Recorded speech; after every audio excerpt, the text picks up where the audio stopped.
Welcome everybody to the APP Committee's ASMBS quarterly webinar. My name is Erica Amianda. I'll be your moderator today. I'm a PA practicing out of New Jersey and a member of our APP committee. Today we have the honor of having James Zervios. He's the VP at the Obesity Action Coalition and also the Chief Operating Officer. So he has more than 20 years of experience working in the nonprofit and healthcare patient advocacy sectors. He's a graduate of the University of South Florida. He joined the Obesity Action Coalition in 2005. He served many years overseeing the marketing communications department, and then he transitioned to the VP Chief of Staff in 2023. In March of 2024, he's named Vice President and Chief Operating Officer of the organization. He's responsible for managing the organization's operations, overseeing all organization departments, corporate partner development, strategic planning, staff management, and speaking and presenting on behalf of the organization. In 2015, he was awarded the OAC's Milestone Award for distinguished service to the organization. And in his free time, he enjoys fishing, cooking, and spending time with his wife, Danielle, and son, Nicholas.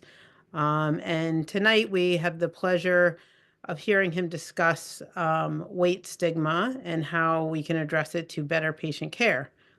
So we'll start off with James speaking, and then afterwards we will have a panel with including James and some of our other APPs to kind of discuss weight bias and weight stigma in practice. So I will turn it over to James. Thank you, Erica. Thank you very much for having me on to cover this topic. And I just want to double check before we dive in. Everybody can see this first slide? Look good? Yep. Okay. Yeah, and so, I would love to start off just by, again, thanking ASMBS for having the OAC be a part of tonight's webinar. ASMBS is the Obesity Action Coalition's oldest partner. So our first meeting that we ever went to was an ASBS meeting in Orlando, Florida in 2005. We didn't know anybody. It was myself and Joe Naglowski, OAC's president and CEO, which I'm sure many of you know.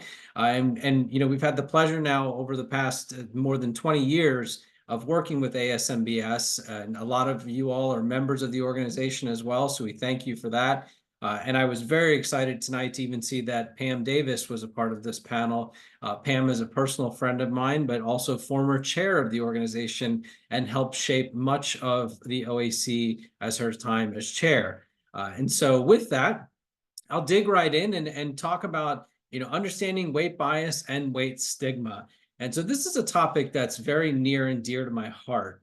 In my time at OAC, I've focused a tremendous amount of efforts on weight bias and stigma. I've been a part of some research that we've done as well with Ted Kyle and Rebecca Poole out of the Rudd Center. And it to me, it's still the #1 thing that blocks us from what I would call forward movement, whether it's in access to care, getting obesity recognized in all areas as a chronic disease. We really comes back to that weight bias and the short-sightedness. And I have some great examples that I want to cover with you all tonight. And so with that, we'll go ahead and dig in. I have no disclosures. So through my work at OAC, we work with a wide variety of industry partners, but I do not receive any type of personal compensation. And I do always like to point out that I am a person living with obesity. So I've dealt with obesity my entire life, from childhood to adulthood, managed my way through behavior modification so far, but definitely can understand the struggles of individuals impacted by this disease.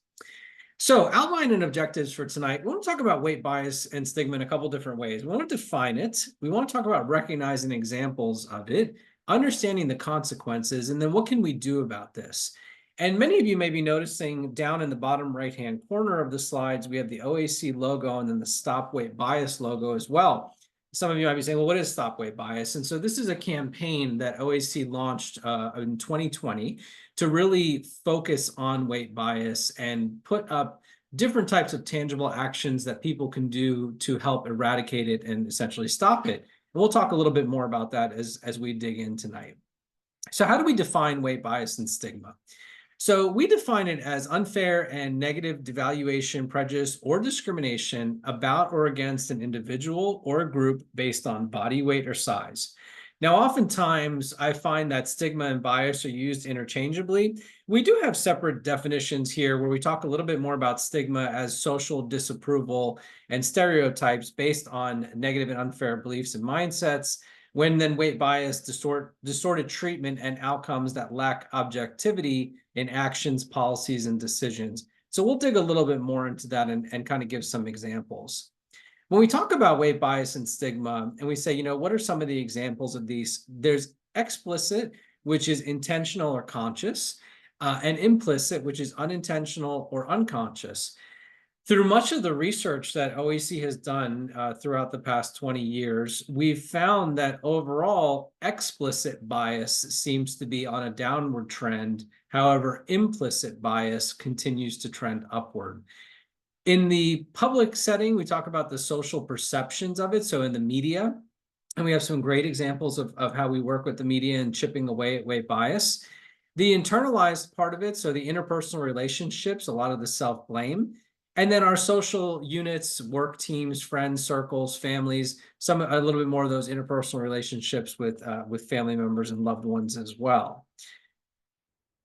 How common are weight bias and stigma? So we have some stats here. We say about 40 to 40%, 45% of US adults have self-reported experiences of weight-based victimization or unfair treatment. Second most common form of discrimination in women after gender, and the third most common form of discrimination in men behind race and age. It's 3 times higher in people with obesity versus lower weight, and 2 times higher in women versus men. And the prevalence increases with severity of obesity. And one thing I want to point out is one of the areas which I always find ironic that weight bias is the most common is in healthcare. And we were chatting, Karen and Pam and I and a few others before the call started, and we were talking about some examples of bias in healthcare. And I will tell you that the #1 source of bias that we hear from people on a daily basis, and OAC has about 85,000 members nationwide, is healthcare. That is the #1 place where they experience it more than any other situation. And that's a problem and something that, we very much are working to eradicate. Very thankful for the steps forward that ASMBS has taken throughout the years, encouraging people first language in the presentations at your annual convention, working people first language into all of your curriculum and all of your educational content. And I will tell you, although that seems somewhat small, making that change from using the word obese to a patient with obesity or someone affected by obesity is huge. And so we're very thankful for that and the efforts that we've made together. I'd like to share a video now from one of our past board chairs, Patty Neese, who is a retired attorney. And she talks a little bit about how bias has impacted her in her life in a specific setting. I've lived in a large body my entire life. I've had a lifetime of ridicule, bullying, being put down, being discriminated against, being stereotyped as being lazy or lacking in willpower or dirty or sloppy.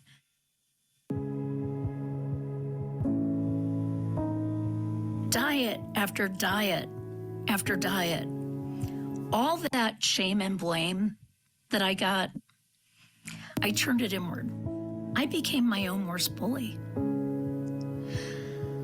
I would say things to myself that were so incredibly negative that I'd never say them to any other person, ever. Weight bias is woven into the fabric of our society, and it's a thread we need to pull out.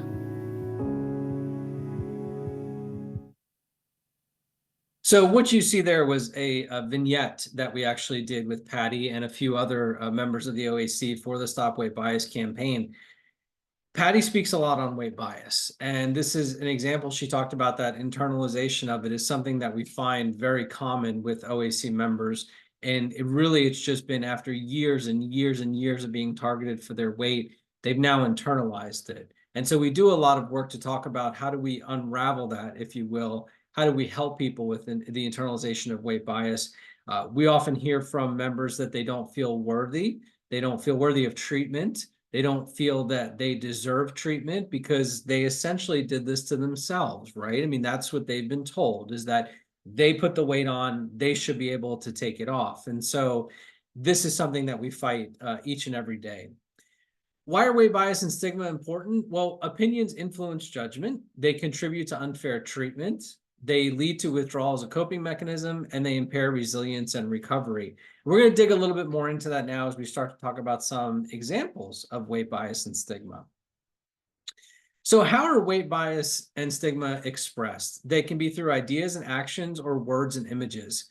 I won't go through all of these bullet points here. You all are fully capable of reading the slides, but I'll talk a little bit more about the words and images. You've probably heard me say a couple times now, people first language for obesity.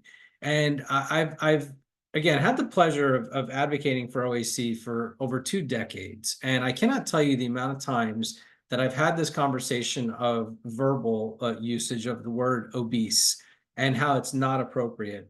And oftentimes somebody will say, well, it's just so much, I got to say like somebody with obesity or affected by obesity. My answer to them is, do you say cancerous? Do you say that that patient is cancerous, or do you say they have cancer? And usually in that moment, you get a little bit of like a light bulb goes off and they say, oh, I didn't think about it like that. So yes, well, that's why we're here to help educate you, to get you to think a little bit differently. From the visual standpoint, how often do you see articles, especially today? I mean, you cannot read the news today without an article about an obesity treatment. What type of imagery are they using when they talk about it? Most times it's going to be a stigmatizing image. So it'll be somebody without a head, a ton of headless imagery out there.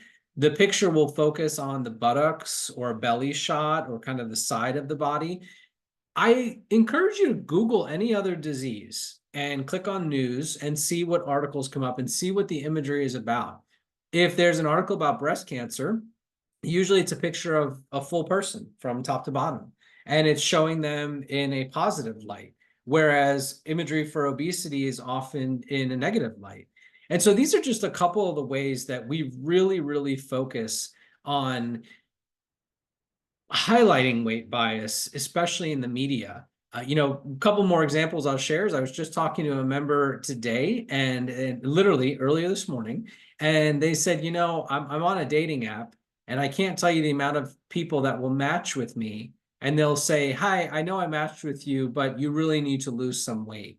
And I said, are you serious? People really do that? And they said, yeah. They said, this is a thing. And so, I think we've always talked about online bullying, and you think about it maybe especially in children with cyberbullying, but this is something that still happens even into adulthood, that you have somebody who's matching with somebody on a dating app for the sole purpose of telling that person that they need to lose weight. How does that make sense? Just another example of weight bias and stigma in today's society.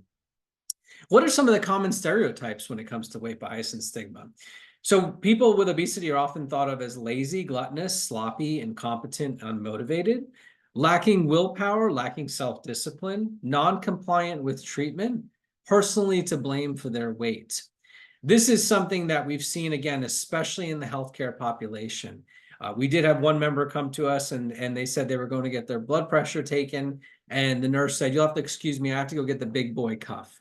And when they came back in, they said, what did you say? And they said, the big boy cuff. This is a cuff that will fit your arm because you're fat. And the person was completely devastated and defeated. That person's not going back again to a healthcare provider to try to manage their weight and health. And the examples are even more egregious. Throughout the years, we've had someone who was referred to the zoo to be weighed. Their doctor said, I'm sorry, but unfortunately, we don't have a scale here that can accommodate you. But I do know that the local zoo has scales that can accommodate, up to however much, right, for an animal. You may want to go there. We've also had somebody contact us and say that they were referred to SeaWorld for an MRI because the doctor said, I'm sorry, but there are no MRI centers around here that can accommodate someone of size. So you might want to contact SeaWorld because I know that they can do an MRI on a walrus or another larger animal. They may be able to help you and then send us the results. These are real examples. I can't see any of you right now. I can just see my screen, but I would imagine there's a lot of jaws dropping and a lot of, the head shaking. And I look forward to Q&A to talk about this a little bit more. But these are real life examples that we hear from members. Who engages in weight bias behaviors, right? So weight bias is broadly expressed by a variety of individuals and professionals. So for peers, we look at family, friends, colleagues, and classmates. For professionals, we know that employers, healthcare providers, teachers, and coaches can engage in it. Policymakers, this is a big one, accommodation and transportation. For those of you that know me, I always love to give a real life example. I was on Capitol Hill last year, almost a year ago to the date, March of 2024. We were doing Hill visits for the Treat and Reduce Obesity Act. And I was in an office with a legislative staffer. And I said, we'd love for you to consider signing on to TROA. This would make sure that individuals with obesity have access to obesity management services, such as the FDA-approved treatments that are available today. Excuse me. And the staffer said to me, well, aren't these medications the same ones that are used for diabetes? And I said, correct. These medications have an indication for diabetes, and then there's a separate brand that have an indication for obesity. And those are the ones that we're here advocating today, as well as other services for the treatment of obesity to be covered under TROA. And the individual stopped and they said, well, wouldn't we just wait for people to get diabetes and then they'll have access to these? And I was speechless. I did not know how to answer that question. And again, been doing this a long time, and the, I always try to channel Joe Naglowski. For those of you that know Joe, Joe's a very even-keeled individual. And I was like, all right, what would Joe do in this situation? And I couldn't. My response back was, you should never, ever, ever want someone to develop diabetes in order to then address another chronic condition. Needless to say, they didn't sign on to TROA. And that's the short-sightedness that I think is very rooted in weight bias, where somebody doesn't even think that obesity in and of itself is a disease. Performers, producers, and publicists, again, just a couple examples here of who may engage in the behaviors of weight bias. Where does weight bias occur? So we know it occurs in healthcare. I've talked about that a lot this evening. We know it occurs in employment as well. We've had many members say they were passed for promotions time and time again, where their thinner counterpart was given the promotion, even though they were less qualified. Education, so lower expectations, support, and outcomes. There's actually been some studies done about applications to college that require a photo, mainly Ivy League type schools. And they did a study where they put a photo of a thin person and a photo of a person with obesity. Guess what? I'm sure you all could guess. The thinner person ended up getting accepted more often than the individual with obesity. The stigma and bias is very strong there. In the media, we've talked a lot again about this, about stereotypical portrayals of people with obesity. And then interpersonal relationship, it can occur there as well through judgment and neglect. And so next, we're going to hear from Amber Hewitt-Garcia, another former chair of the Obesity Action Coalition, and her experiences with weight bias. Obesity to me was always presented as a choice that I was making. It was something that I was failing to do versus something that I was failing to receive. It's also the really hardened internal bias that individuals go into doctors' offices with. They walk in with a lot of shame and blame about their weight. If you aren't willing, my experience is if you do not advocate for obesity treatment, you will not get it. In my early 20s, I had bariatric surgery. And then when I went back to my doctor, I started getting attention for other medical issues besides my weight. It was like they now see me as somebody who was taking my weight seriously where I wasn't before. We have to build a level of comfort of saying really hard things to people who impact the quality of our lives. And I think the only way that we're going to see change in the United States with obesity is to start calling folks out.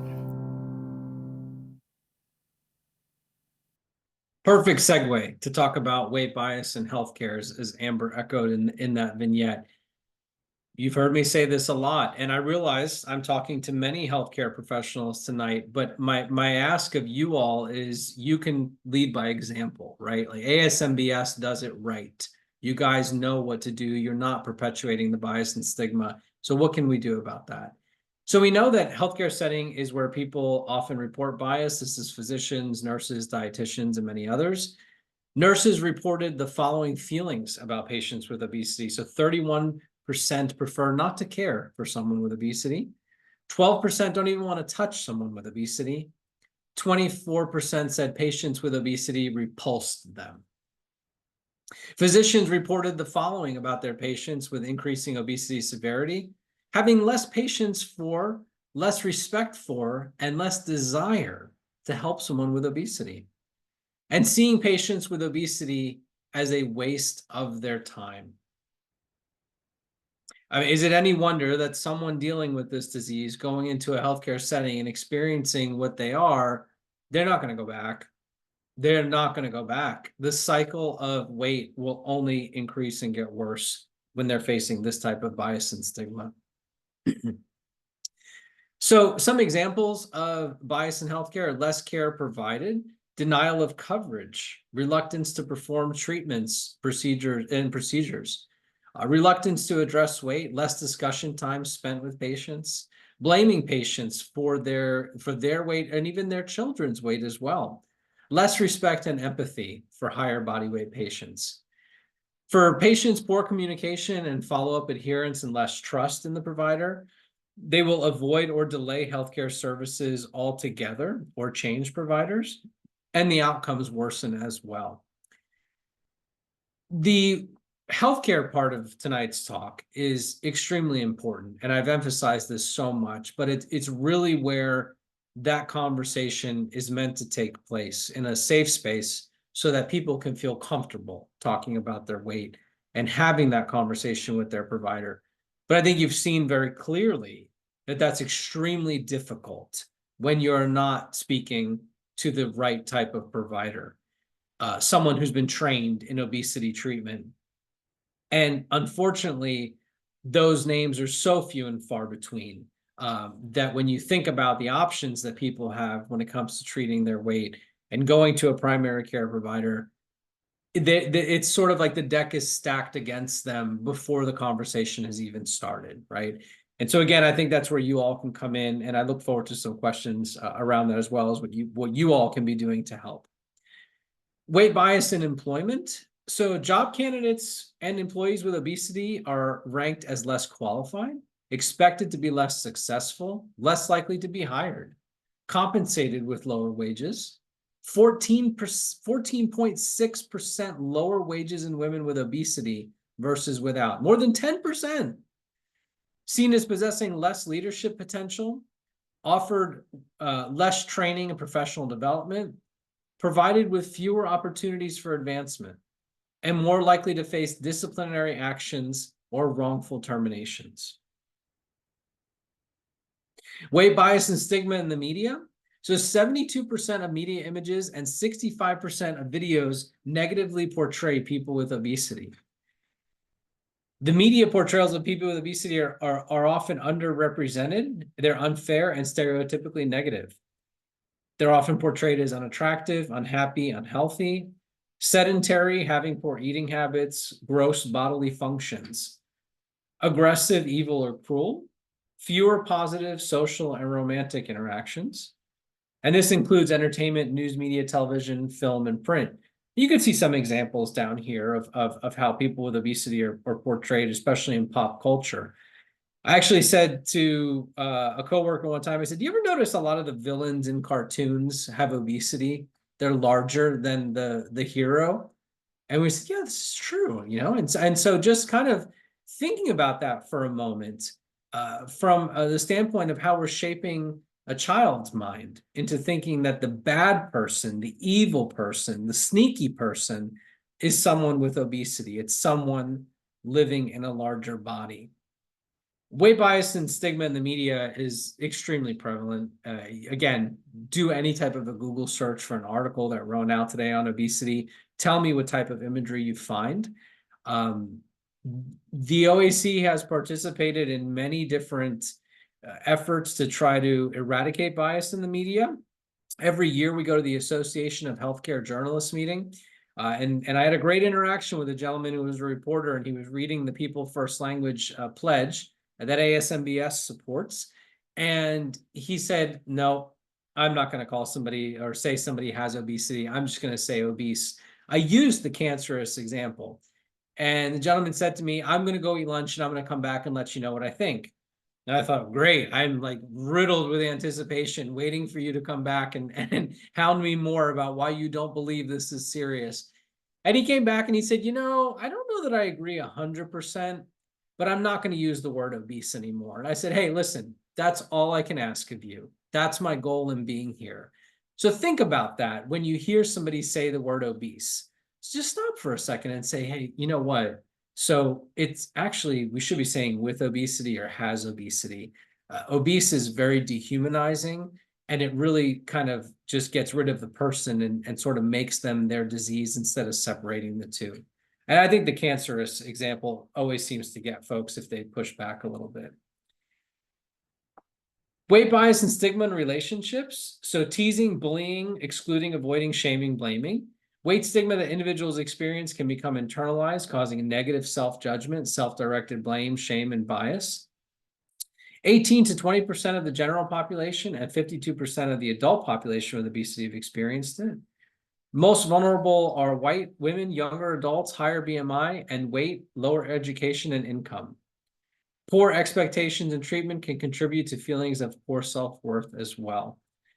This is another area that we see weight bias very, very prevalent, is in these relationships, especially interpersonal relationships. OAC offers a lot of resources on our website for individuals to kind of help work through this and try to build more of a constructive dialogue with a partner or friend when it comes to discussing weight. So in summary, we want to recognize weight bias and stigma. What do we know about this? So weight bias and stigma are negative and unfair stereotypes, words, images, ideas, and actions. Highly prevalent and occur in multiple and various settings. Expressed widely and by a variety of individuals and professionals, including professionals in healthcare, employment and education, producers, publicists, performers in entertainment, news and social media. Peers in interpersonal relationships and youth, policymakers in blocking access to care based solely on stigma and bias. The next section, we're going to talk about understanding the consequences of weight bias and stigma and what can we do about it. So weight stigma and bias are highly and widely prevalent, can negatively impact almost all areas of life, reinforce the negative feedback cycle, impair individuals and societal efforts to stop stigma, and result in unfair and inequitable treatment and outcomes for people with obesity and overweight. The cycles of bias and stigma. So if you look here, this is kind of that, like what I say, the loop, right? So this cycle of obesity and bias. You have the weight gain, obesity, then they experience bias, the physiological and psychological stress that they deal with, being impacted by bias, excuse me, at school, work, and social and health consequences, bias in healthcare as well. Internalized stigma and bias is often the last stop, and then it kind of starts over again from there. So, we say here experiencing weight stigma is associated over time with increased weight gain and obesity, regardless of baseline BMI, age, race, ethnicity, and socioeconomic factors. Just this vicious cycle that people with obesity deal with when it comes to bias and stigma. The psychosocial consequences of bias. So low peer acceptance, poor relationship quality, social and professional rejection, low self-esteem, poor body image, loneliness, hopelessness, despair, maladaptive coping, depression, anxiety. These are some things that I will say that individuals with obesity often deal with in a very lonely place. And we see this a lot in our organization. And this has come to light probably more so than ever through our national convention that we've done, where we have different engaging opportunities with mental health counselors for individuals to talk about their battles with obesity and weight bias, and the realization that how much of that bias they've internalized. Usually in those sessions, there's not a dry eye in the house. And I think this is something that is often ignored, especially in the youth. Again, I would love to share a quick story of an annual convention we had in 2023 in Orlando. We welcomed 15 families there, so teenagers to come and learn about their weight and health and be a part of it with their family.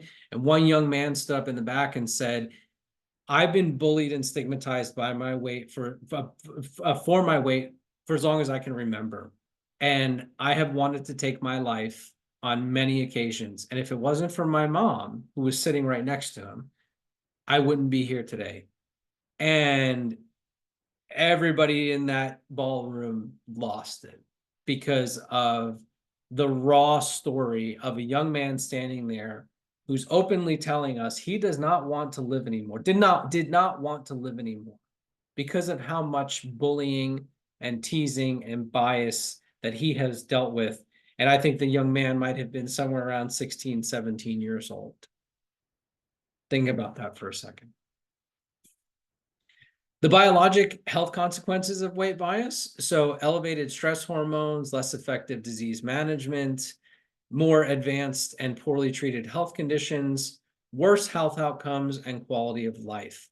Again, I think this kind of goes back to this cycle that we see there, right? Where people with obesity often delay medical appointments. And there's always this stigmatizing thought of, well, they must delay the medical appointments because they just don't want to take care of themselves.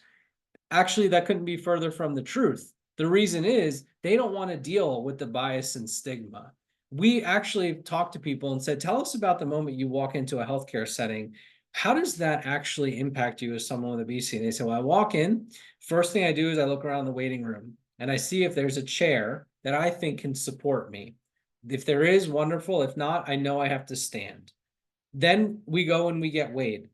And sometimes the nurse will say the weight out verbally. And my weight has been broadcast out into the office and I myself have to hear it again.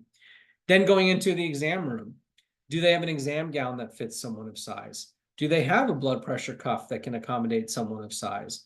Does the exam table accommodate someone of size? Even down to the hanger to hang your clothes. That's one I never thought about that until we started asking people that question. They say, you know, sometimes I go in and I want to hang my dress shirt or whatever in the hanger and just too small. My clothes are just crumpled up, thrown in the corner because I can't hang them up anywhere because they don't accommodate people of size when going into their office. Consequences of weight stigma and bias in the media. So there's so much prejudice and stigmatizing images in the media that worsens our public perceptions. Bias increases with exposure to television, films, and magazines. Weight stigma, media exposure increases the physiological stress as well. Non-stigmatizing images improve public attitudes about obesity. The public prefers non-stigmatizing images. Now, I think you probably, maybe more than ever right now, the topic of obesity is in the media. Actually, I'll roll that back. The topic of weight loss and treatments is in the media. But look at the imagery that accompanies that and how that's being framed right now. So it's not so much about obesity as a disease as much as it is check out how much weight so-and-so has lost, right? Especially if they're a celebrity. They're going to do the panel view where this is them before they started treatment and this is them now. But the positivity goes towards what they look like now, that they've lost that weight, right? So we showed them in the negative light having obesity and now in the positive light not having obesity. So again, reinforcing that bias and stigma that people often have when it comes to this disease.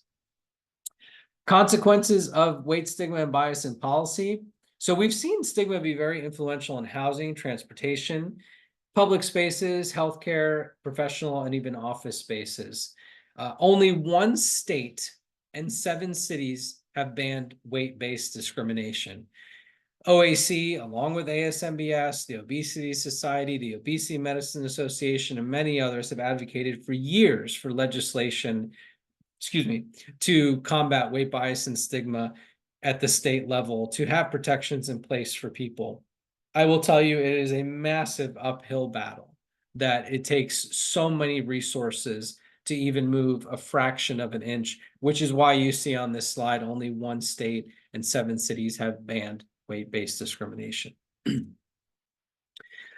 The impacts of weight stigma and bias. So we've talked a lot about this tonight. It prevents people with obesity and overweight from receiving that dignity and respect that they deserve. Impairs healthcare professionals from providing quality care. Can negatively impact all aspects of people's lives, including basic rights like education, healthcare, employment, and housing. It's a primary driver around the current limitations of access to treatment. Impairs patients with obesity from seeking or accessing proper health care, and it hampers our nation's efforts to improve obesity care and treatment. I'm sure, as many of you are aware, working in this community and being affiliated with bariatric surgery, the amount of work that it takes to get a prior authorization for bariatric surgery. We've created a working with your insurance provider guide available on our website to help patients be their own advocate, because again, they're fighting a massive uphill battle just to access an obesity treatment. And you all are very well aware of that. So now we talk about identifying weight bias and stigma. What actions can we do to stop the stigma and bias that we see on a daily basis? So now you know what weight bias and stigma are, how weight bias and stigma are expressed, and why weight bias and stigma are important. It's important to be mindful. Be aware of stigma and bias occurring around you. Take actions. Stop weight stigma and bias in your environment and beyond. Self-reflect, stand up, speak up, and take action. We understand that that's not always easy to do. And we're going to dive a little bit more into that as we go through each one of these. So self-reflect. Ask yourself, what assumptions do I have about people with obesity? Do I stereotype a person's character, personality, lifestyle, or health based on their body weight? How do I feel when I interact with people with obesity? Am I sensitive to the needs and struggles of these individuals? I once had a bariatric medicine specialist, obesity medicine specialist, excuse me, say, you know, we're all human. You are on an airplane and someone with obesity starts walking down the aisle. And he said, there's not one person on that plane that doesn't think, oh gosh, I hope they're not sitting next to me. And he said, but you know what? I guarantee you that person is thinking to themselves, oh gosh, I hope I can just fit in this seat. And I'm not inconveniencing the person to the left, to the right, wherever. So think about that when we're engaging with individuals dealing with obesity. Stand up for it. Use respectful words and images. When we're talking about individuals with obesity, ask for permission to talk about weight. Is it okay that we talk about your weight today? Use neutral terms such as weight instead of adjectives like fat.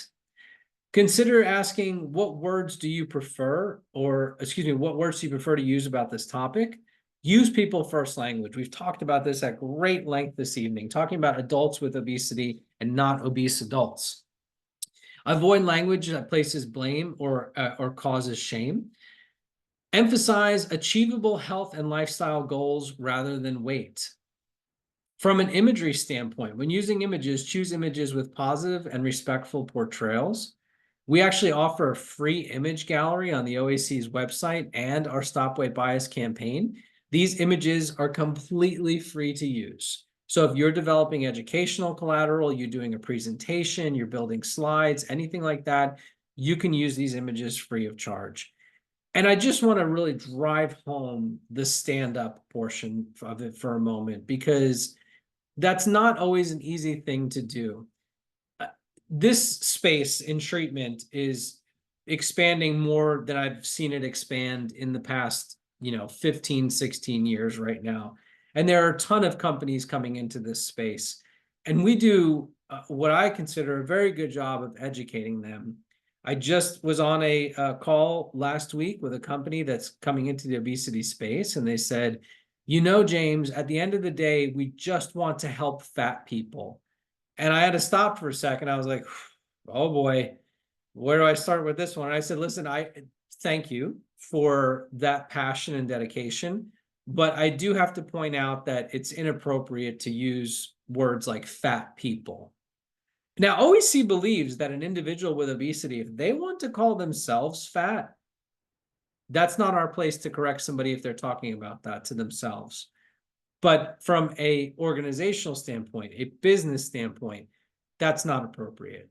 And it sometimes can feel a little bit awkward, but the more you do it, the easier it gets. And I've yet to have a situation where when correcting somebody, it's turned into a confrontational moment or it upsets anyone. Usually it's just a lack of knowledge, a lack of understanding, or not even thinking about it. Speak up against weight bias, challenge bias when you see it, speak up against weight-based stereotypes, disrespectful language, fat jokes or humor, degrading headless images, blame and shame, any negative assumptions about anyone's character or intelligence based on their body size. Speak up for respectful portrayals, supportive language, appropriate representation, gracious full person images, compassion and understanding, politeness, kindness, empathy, health-orientated, courteous, considerate dialogue and actions. Take action. So you can get connected with OAC at obesityaction.org. If you are a member of ASMBS, you are automatically a member of the Obesity Action Coalition. You may not have known that. You can advocate, excuse me, at the Obesity Action Coalition's Action Center. You can see the link right there. You can report weight bias. So if you see an instance of weight bias, you can tell us about it. We'll evaluate it. We may take action on it. You can be part of the solution by getting more involved at stopweightbias.com. A phenomenal campaign with a ton of resources. You can also share your story if you have been impacted by weight bias on that campaign website as well. And then, of course, treat all people affected by obesity, including yourself, with dignity and respect. So for my final slide here, our summary and key takeaways, and I won't read all of this verbatim, but we learned how to define weight bias and stigma. We learned how to recognize examples of it, headless imagery, non-people first language. We now know the consequences of weight bias. How does this impact someone with obesity? Not only today, but tomorrow, the next day, so on and so forth. And what can we do to identify it? How can we identify weight bias? How can we take action? And most importantly, how can we stand up for individuals impacted by this disease? In closing, I will say, again, ASMBS is our longest partner, and the healthcare setting, #1 place people are impacted by weight bias. We've had more members tell us that they will call their bariatric surgeon if they have a sore throat, an earache, if they stub their toe, than they will their primary care provider, because of the relationship that they have with their bariatric surgeon and how connected to them they feel, because they helped give them their life back by giving them a tool to manage their disease. So keep that in mind as you work with patients that are dealing with this disease, as you work with other healthcare providers in this space, and help us stop weight bias. Thank you.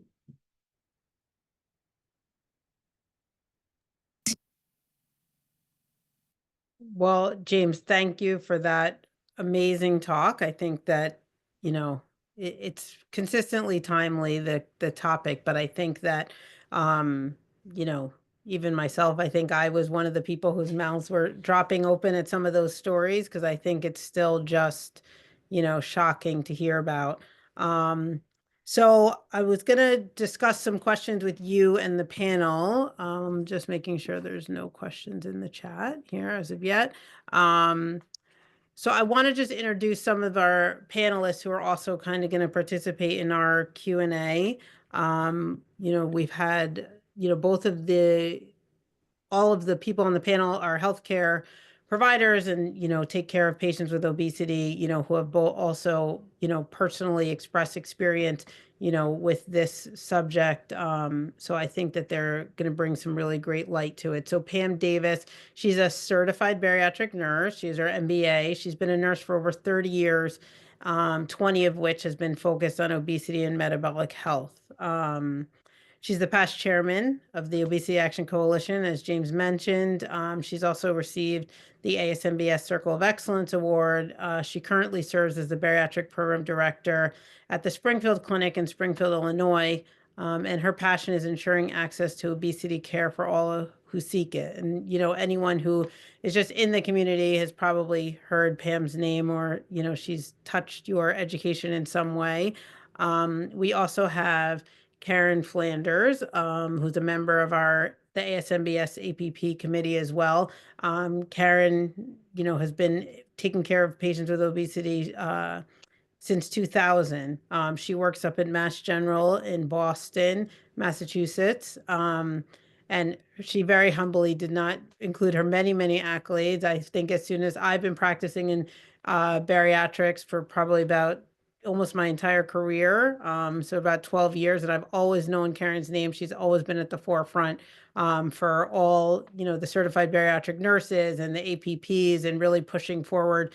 Bariatrics is a very inclusive, I think, collaborative specialty, but I think, she's really pushed that forward for us to get a lot of the recognition and participation, in many of these events. So thank you, Karen, for everything you've contributed. And then Aura, she's also a board certified nurse practitioner at Oregon Health and Science in Portland, Oregon. She's also a member of the APP committee at ASMBS. She has 10 years of bariatric surgery and obesity medicine experience. She's active in national, regional, and local obesity bariatric surgery committees, and she enjoys advocating for obesity education and reduction of weight bias. And she's always learning to keep her skills up to date. So first, I'm just going to somebody put a question into the chat, so we'll start here. And this question would be for James. Somebody wants to know which states and cities were included in the banning of weight-based discrimination. Good question. I do not know. So I know New York City was one of the cities, and I know Michigan, I think, is the state. Unfortunately, I don't know the other cities off the top of my head, but if they want to send me an email or email you and forward it, I'm happy to get that to them. Sure, thank you.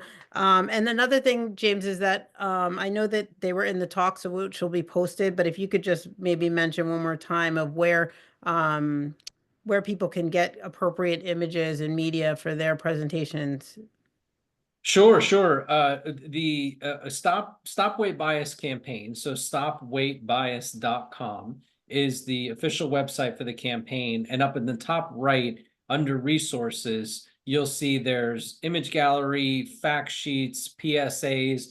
All of that is free to use. So just go to that website and you can access our image gallery at no cost and download any of those images for anything that you want to use them for. The only thing they cannot be used for is any type of commercial product or something like that. But for a talk, a presentation, patient-facing collateral or education for your practice, you can use it for all of that. That's great. Thank you. Yeah, it's I'm glad that you mentioned that, because I've noticed that although we do use appropriate imaging in my organization, it's often the same 3 pictures. Like, it's kind of this little collection that they have. So it's great to have another resource. Someone's saying they love the image gallery, so to keep building it. So it's very helpful. So, and I'm going to open this next question up, I think, to the panel.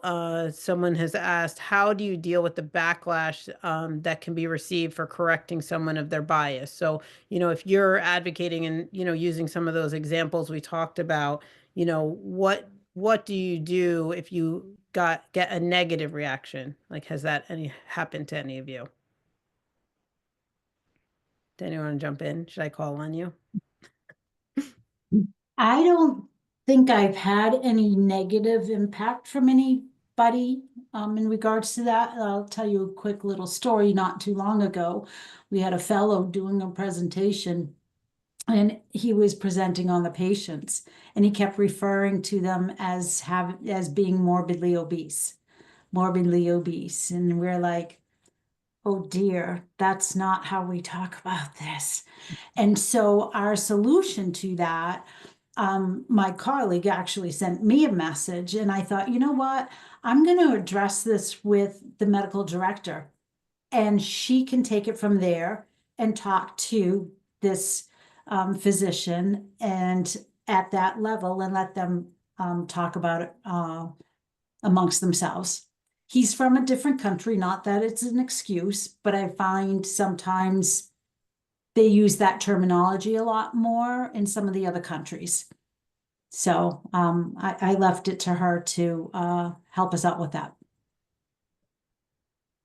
Or Pam, do you have anything to add? I see you nodding.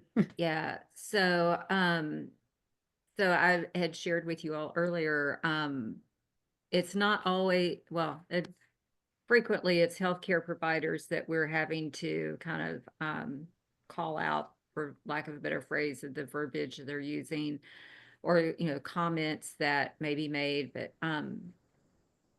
we had not a totally unique situation earlier this week, because we have had patients make comments before. But this one just seemed, I don't know, I guess because it was a double whammy. Patient came in and met with our behavioral health therapist. And we start by saying that we have great diversity in body size, race, ethnicity in our office. And when this patient met with our behavioral health provider, and she was going over with the patient some ideas and some strategies for, you know, addressing as she finds different coping mechanisms for dealing with her weight, etc. The patient made the comment to our behavioral health provider, well, why don't you utilize these recommendations to like help address your weight? Like, why are you not doing these things? And then she saw our dietitian and commented to our dietitian that she did not know what on earth she could learn from her skinny little leap. And so both of the providers told me about this after the patient left. And I'm like, so, okay, we do not tolerate those types of comments toward our patients, toward our providers, or toward our staff. So I'm like, you know, we will address that with this patient. But then also I wanted the providers to understand that, and again, as Karen said, it's not an excuse, but when you have patients that have had nothing but negative encounters with previous healthcare providers, and everything that they've ever had go on with them, from a sore throat to an ingrown toenail, was tied back to their weight, a lot of times they come in with that highly defensive coping mechanism. And, you know, it's, again, not to excuse it, but just to understand a little bit of where they may be coming from. But I mean, the conversation that we will have with this patient, I've had with patients in the past, of this weight has nothing to do with a patient, with an individual's expertise, their skill, their ability, their empathy. And, you know, you would not say to a neurologist, well, you can't have migraines and treat my migraines. You wouldn't say to an oncologist, well, you can't have cancer and treat my cancer. So why would you say to someone working in bariatrics, well, I can't trust anything that you say because you have obesity, or your BMI is, you know, below normal. That's irrelevant to the patient or the individual's expertise, their experience, and what they're treating. And to me, like, if somebody is, you know, you're correcting them on this, and they are pushing back or they're challenging, I just look at them as like, why is this upsetting you so much of how to speak properly to someone? Why is that upsetting to you? And, you know, kind of put them back on the defensive of, like, why is it so important to you to be rude? Yeah, I was saying earlier when we were discussing this prior to the talk, that's really a great example because there's a lot of patients who either think you don't understand or exactly like you don't want to talk to. So, having the words, I think, to, address that to the patient, because I think obviously there's a lot of other underlying things that, might be associated with why they're, reacting in that way. But, I think it's important to address, I think, whether it's patient or provider. Um, or did you have something to add? I was gonna segue into something else about the doctor's Yeah, office. just a couple things. I think we probably all who are in this field have experienced some sort of seeing weight bias or hearing it or something. But I did want to just jump in on that comment on, being from a provider who also, I struggle with obesity. I have been managing it myself. I had a patient actually tell me that myself. Why haven't you gotten surgery? Why aren't you doing something about yourself? And I was a very brand new NP at the time. And I wasn't ready for that conversation. I can admit that now, 10 years ago, but I've had subsequent conversations with patients about this. And I actually have been able to, and I think this is just with wisdom and age probably and experience, is to kind of switch it around and say, let's talk about the evidence. Let's talk about the actual disease process. Let's talk about what obesity is. And so we bring it back down to a clinical level that becomes less personal and more about let's actually manage this disease. And with that, usually the defense mechanisms come down, and then some of that fear starts coming out because ultimately, when someone reacts that way, they are so terrified. They're afraid that someone is going to tell them that they can't help them or that it's their fault or whatever it is. And so if you can kind of bring it down to a clinical, very neutral level, you can usually get through to them, and then you can have a conversation that's actually beneficial. So that's what my experience has been recently. And I will also add, I bring my personal experience into my discussions with my patients. I tell them, listen, I am there with you. I have experienced this. I know how this feels to an extent, because obviously all of us have different, backgrounds.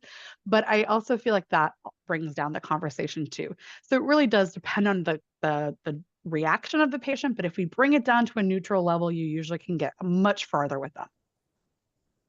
Yeah, and actually someone made a great comment in the chat about talking about like hurting people hurt, right? So people, and how it would be a great support group topic. And that is really a great support group topic, and we talk a lot about we only have a post-operative support group, but one of the other lead NPs and I talk about how, sometimes there's a lot of things that would be good, pre-op, and maybe we should take care of the patients, who are, going through medical treatment, have a support group for that, that population of patients, because, it's a lot, going on, and all of these things that get internalized, it's, having a place in a safe space to kind of talk about that, because how are we going to, help them, we know what we're doing for providers, right? We're educating and we're putting all things like this out there, but what are we doing to help, educate our patients about, their own biases and things like that that they may bring. I don't know, James, if you have anything to add. I also have a follow-up question for you in regards to this topic too.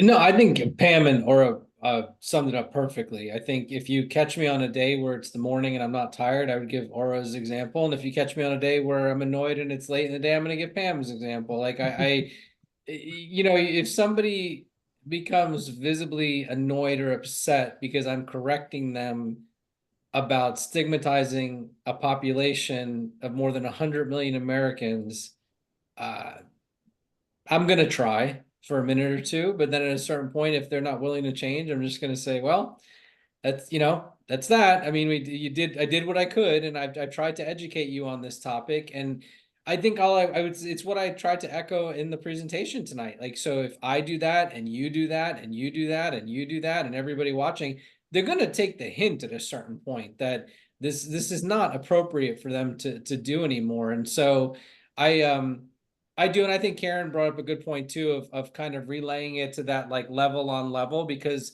I have corrected, you know, a doctor when they've used the word obese, and it's that they get a little bit of that like, you're not a medical professional. I'm like, you're right, I'm not. But I have done this for a long time, and I'm telling you what you're doing is offending people, right? So, but sometimes they take that better, you know, coming from another medical professional. So I agree with all three of them. Well, and you know, it's funny because like the one of the surgeons that I work with, when I first started, it's been 4 years now, so he's converted. But initially, you know, it was obese, morbidly obese, and I said, so here's the deal. That is not the verbiage that we use.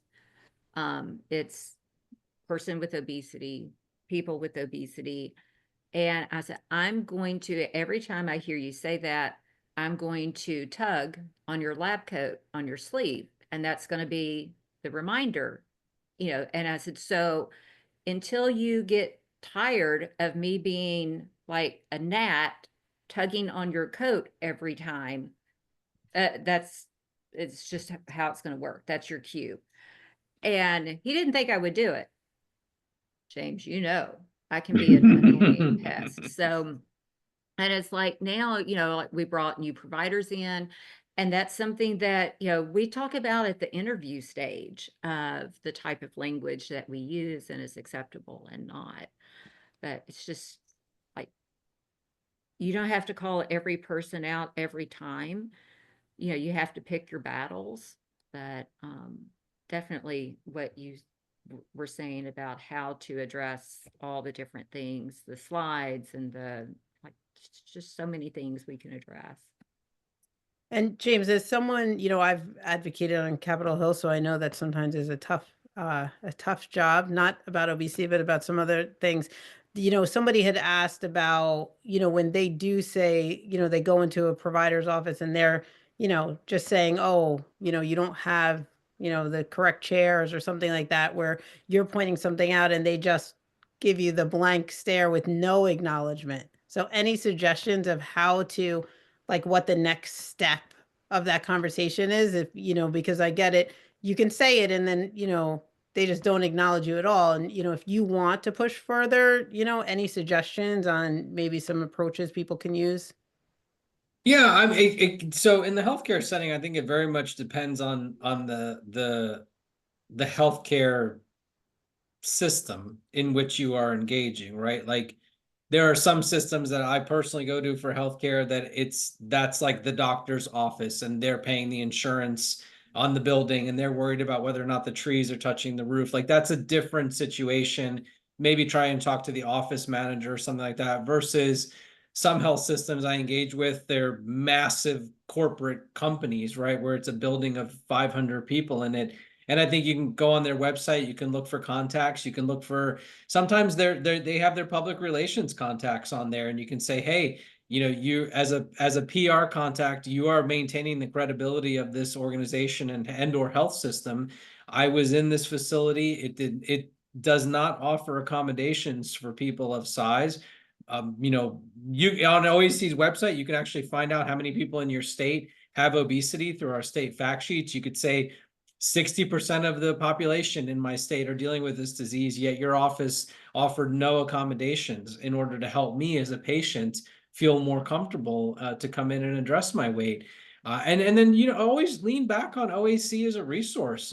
Tell them, you know, you're a member of OAC. OAC is free to join. It's a Community Plus is $25. Well, actually 20, because it's our 20th anniversary. But it's free to join. So I'm a member of the Obesity Action Coalition. They have great resources. And I think, yeah, I lean back into what Pam said a second ago.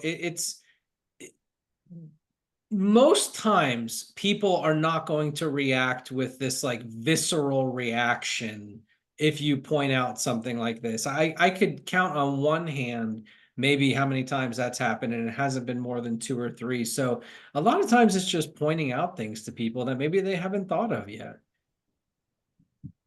Yeah, absolutely. I think you agree too. I think just putting the thought in someone's head so that, like you said, using the cancer, whatever your analogy may be, like having your go-to thing, but just, making people think about it. We were, my hospital, we're expanding, to get the adolescent certification. And, we went to it's a pediatric hospital. So it's kind of separate from it's like together, but separate.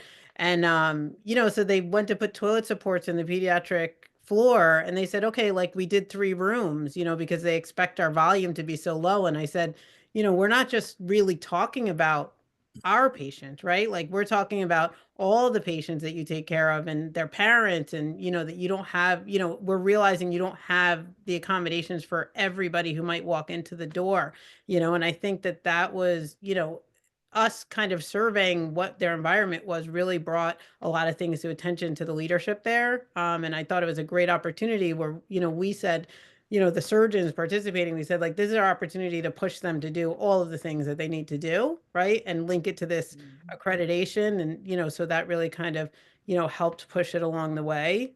So, finding creative ways, I think, to, help advocate for your patients, if that's going to get the job done, I think, we just use that as a springboard.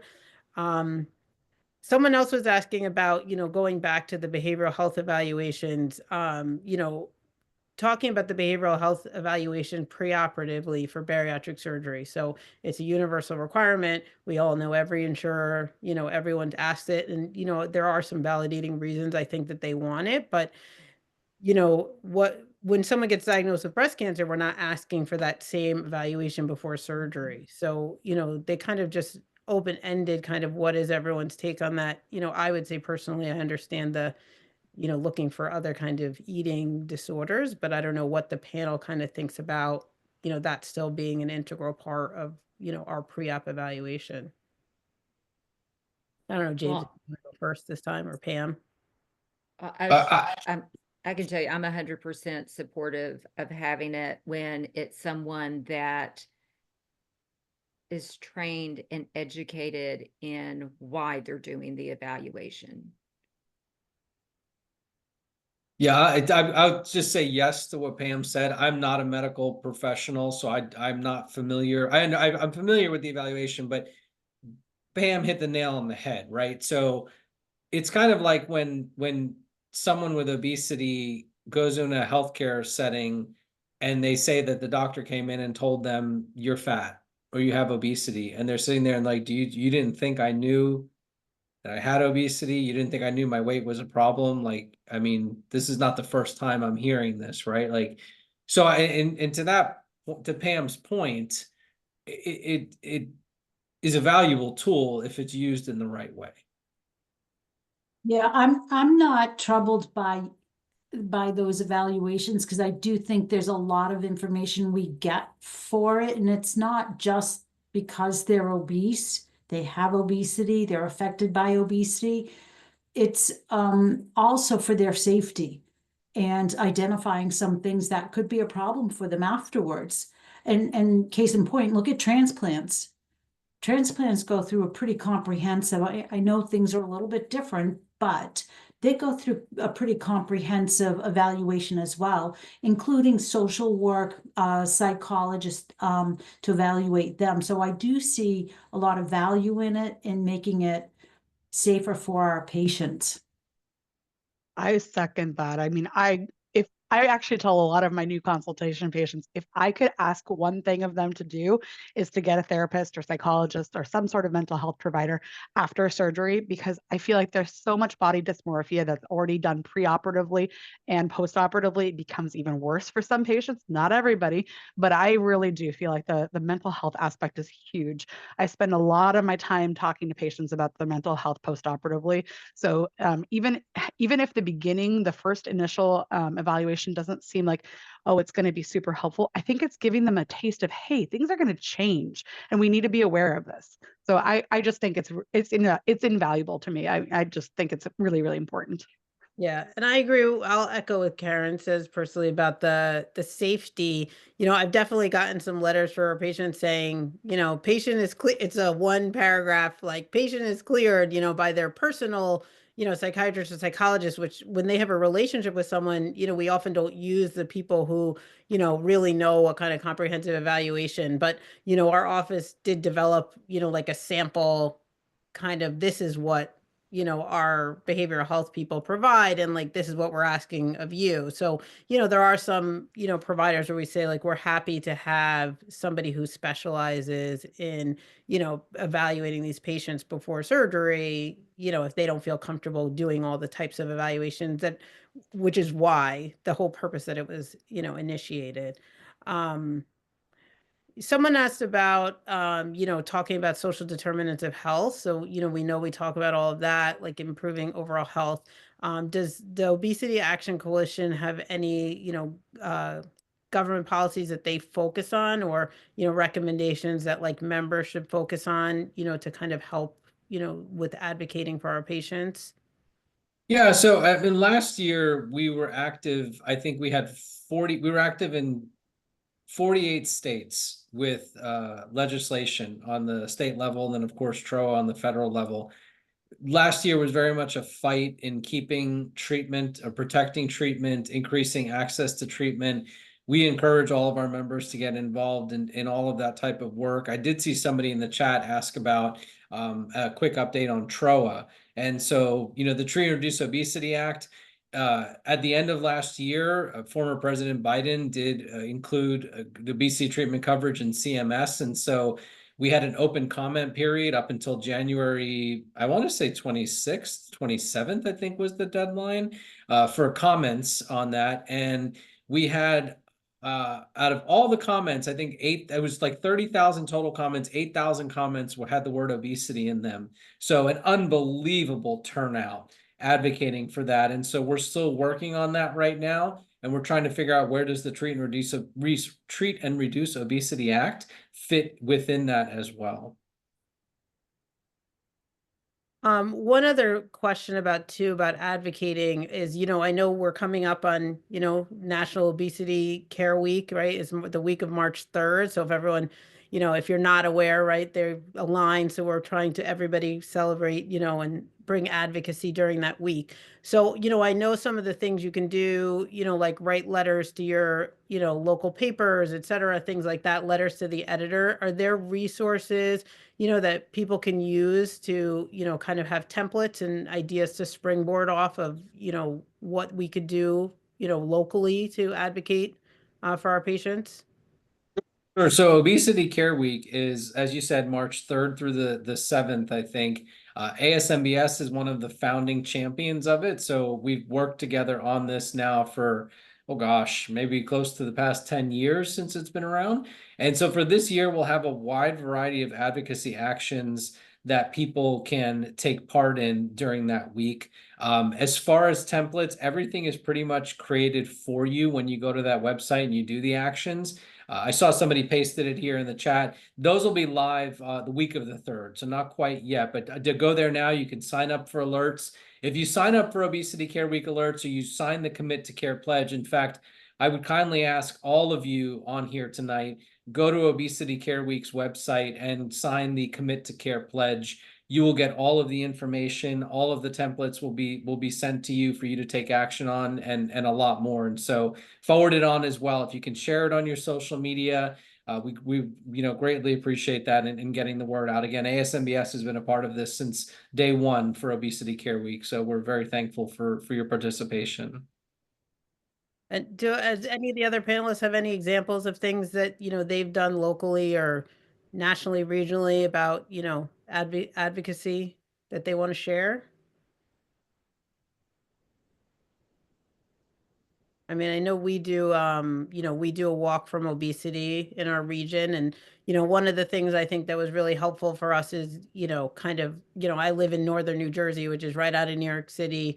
We're saturated, with bariatric programs. And, although, the competition, is fierce, I think, amongst the surgeons, but I think it's a great time for, a lot of the different practices all coming together to do something really great. And, a lot of it is, just celebrating our patients and letting them know, we're still a voice for them, and, that they're our patients forever. I think, we want to encourage people to, participate in their care. And it's a great way to bring those patients back in, reaching out to them, inviting them to participate in, a really fun event, lots of free stuff.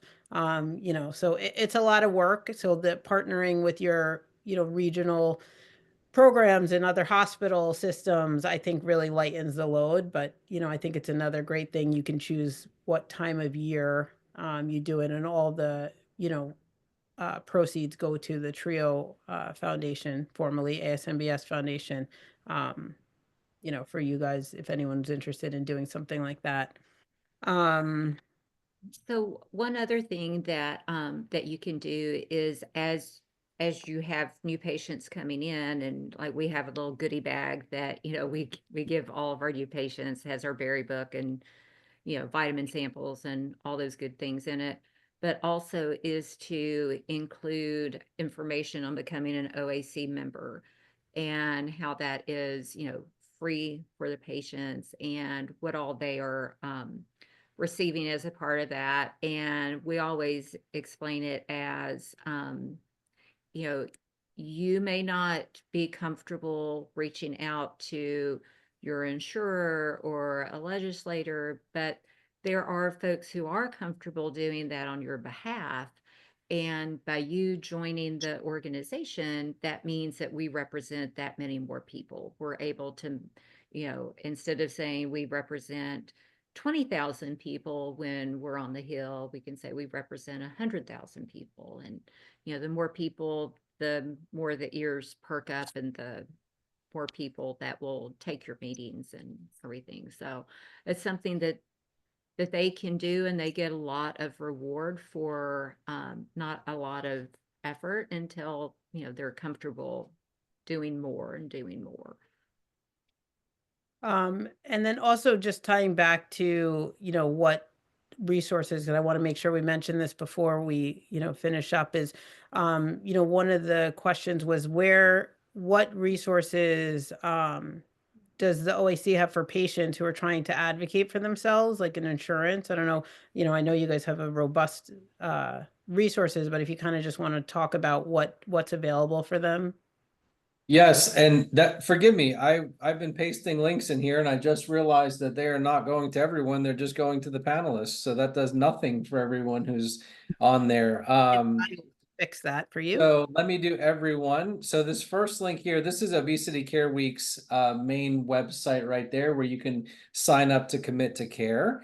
And then this link is all of our access to care resources. And so on this page, you'll find our access to care one pager. You'll find our working with your insurance provider guide. It has sample letters for patients to send, working with your healthcare provider, contacting your state department of insurance, how to reach out to your elected officials, share any access issues you're having with us, and then how to get activated on social media. So here I am thinking I'm actually telling everybody, and I'm just sending it to the same 6 people. So my apologies for that. But those 2 links right there have all of the resources from an access standpoint.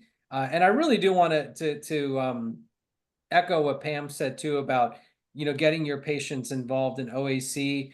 They can be a member of the community for free. We do have also a sponsored member program where practices can purchase the Community Plus membership at a discounted rate for each of their patients. And then that gets them a print issue of Weight Matters magazine, which many of you write for, and then also gets them into the organization, gets them access to our full resource library as well for any kind of educational content that they're looking for. So yes, the more we can grow both organizations, the better. Okay, and I see also too, there's some, it's surgical and medical. I know we have a lot of, with the medical weight loss side, which I know a lot of us are incorporating in our practice. There's a lot of changes in, people's insurances and things like that. So, it's becoming just a part of that same, collection of benefits that, insurers can exclude, right? Just like they do for bariatric surgery, right? We're going to be needing to advocate for these, the medication. So, having those resources available, for patients, I think are really key. One thing I just wanted to mention that I thought was a nice comment someone put in the chat was about how that they, have their behavioral health specialists participating in post-operative appointments. I think that that's like a nice, unique approach, to make sure we're incorporating, all of that mental health aspect. So I just wanted to mention that. Um, my last question, I think, will, because we're coming to a close soon, but I wanted to know if there was anything, as there's so many gaps, I think, in education for medical providers across, the board. Is there anything that anyone, kind of wants to suggest that, would be helpful in including, to kind of help, tackle this, from the beginning? I think there's a lack of, education on obesity, on nutrition, and all these things. Is there anything anyone, thinks that we should add, or, can kind of, comment on, what that gap is? So Kristen actually made mention of it earlier about thin, something along thinness. Oh, yes, thin privilege and thin fragility. Yeah, I think, we really need to start getting into the schools, to be honest with you, not just for obesity, but for eating disorders and thin privilege. I think it's a great opportunity. Oh. Karen froze. Does everyone see her frozen, or she's still? Oh, am I Nope, still she's back. frozen? There you go. You're Nope. back. Okay, sorry. My husband would love to freeze me a lot so I wouldn't talk so much, but not going to happen. But I do think we need to get the word out there. I think we need to educate these poor adolescents, and the bullying that they go through is very sad to see. And if we could somehow start getting that education out there to the health teachers, the phys ed teachers, to the whole community at large, that's my personal 2 cents worth in regards to getting the word out. And Karen, I think that at all levels. So we need to be in the schools. We need to be in the medical schools, in the dietitian because they get little to none education on this. And that's what we always, kind of joke that when nobody else wants new grads to hire for their department, we're like, we'll take them because we can, raise them the way that we want them to understand things and to treat patients with obesity. So I think the sooner we can get in schools across the board, the better. Agreed. Nursing schools, diet, Yes. yeah, I- agreed. I'm at an academic medical center, as I know some of you also are, and we've really introduced and started a robust obesity like residency. It's not residency, I guess it's for the medical students. And so we actually get medical students coming and following us in our clinics who may or may not want bariatric surgery or go into surgery, but they get exposure to it where they never have before. And I've had so many interested patient or students who are looking to go into internal medicine, who are going to orthopedic surgery, all these other departments that, they do filter a lot of our patients in. And so it's been really eye-opening for these students. They're usually like first year, second years, they're brand new, still very interested in learning. So it's been really great. I feel like we really should be introducing more of these, residencies or whatever we want to call them sooner than later. So they get that experience they don't get in the school, unfortunately. Right. I love that. Yeah, I definitely like our division chief lectures, at our medical school and at our, PA school. And, I think one of the things, and I mean, I see this even, if I go and speak at a surgical, the surgical AASPA, which is the Surgical PA Association, people want to hear about it, not because they are interested in bariatric surgery, but because, it's the struggle of all their patients and their personal struggle. And, everybody, has touched this disease in some way. And, I think that we should use that to bring attention, to it, to help people learn, like, yes, I'm going to tell you about the medicine, but I'm also going to tell you about, why people struggle, why it's not just, go out and exercise and everything's going to, work out fine, And so I think that, now the iron is hot, right? It is everywhere and everyone wants to know about everything. You know, I think that the thing I love about when I have patients who are like, oh, well, I'm a blank, like I already know what to eat. I'm like, but why don't you just tell me what you eat? And then, you know, just so I can, you know, document it. And then I use that as the opportunity to kind of, you know, introduce new ideas and things like that. You know, so, you know, I think that all of us, you know, as part of this committee and who, you know, advocate, you know, I think, you know, we do such great work. So I just like to commend everybody, you know, in every aspect. I think that everyone does, you know, I think every little bit, you know, helps. Someone I thought just put another toolkit. I think all of these resources are outstanding to share, you know, with your providers and, you know, your coworkers. I said, I'm going to make my staff watch the recording of this webinar, you know, although, you know, we are screaming it. I think it's always good to, you know, hear it again, especially in like a formalized education. So James, thank you so much for, you know, this really great talk. Like what a great resource to have available to us. And that's as a reminder to everybody watching that it will be posted on the ASMBS website tomorrow, probably by 10 a.m. You know, it is eligible for 1.5 CMEs and CEUs. So, you know, that information will be sent to you on how to claim your credits. You know, and if you guys have other requests and ideas for talks and things like that, please, you know, feel free to reach out to us. You know, we're happy. You know, there's so many, you know, great resources and great speakers that we have. You know, we would love to bring that to, you know, this community. I don't know if anyone else has anything to add. James, any closing thoughts for us? Yeah, I somebody said it a second ago, and I'll just say this. OAC has been around since 2005, and never before in the history of since the beginning of OAC has there been more conversation happening about obesity and treatment than there is right now. Is that a good thing? Yes, it is a good thing. But it also leads to a lot of misinformation. And it leads to a lot of people becoming an expert in obesity overnight.